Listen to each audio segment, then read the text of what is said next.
landscape of Christian leadership is changing.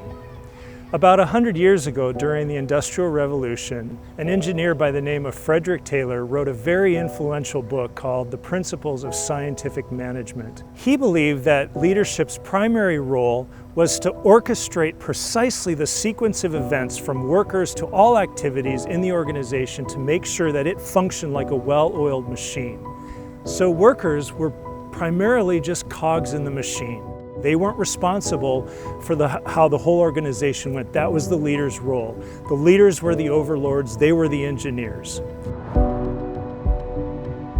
Taylor's Principles of Scientific Management was a seismic shift in the landscape of organizational leadership. His ideas led to a paradigm of leadership in which the leader had all the power and all the control and authority, and the leader exerted influence on their followers to achieve organizational goals. Globalization and advancements in technology have made the world a much smaller place.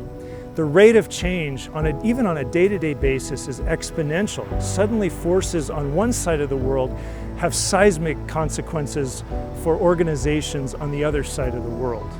Leaders can no longer possibly know everything there is to know in order to lead their organizations to success. That has put extreme pressure on traditional paradigms of leadership. The Bible presents a very different vision of missional leadership. In the creation narrative of Genesis, we read about God who creates the world and fills it with all kinds of possibilities. And then He creates the man and the woman in His image. He commissions them to fill the earth and to cultivate the earth, to extend the good reign of God through their work and worship. This calls for a new paradigm of leadership, a paradigm that I call leadership in community.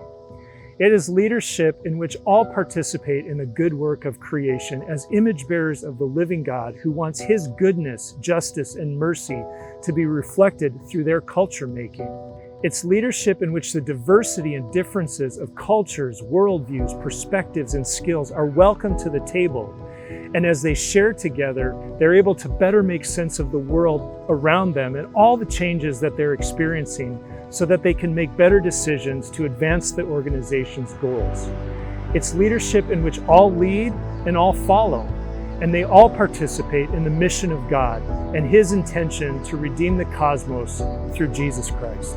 In my book, I explore a spiritual formation practice called Lectio Missio, which is a community-centric engagement with scripture, prayer, reading, missional experiences, and leadership models that form the heart and practice of leadership in community.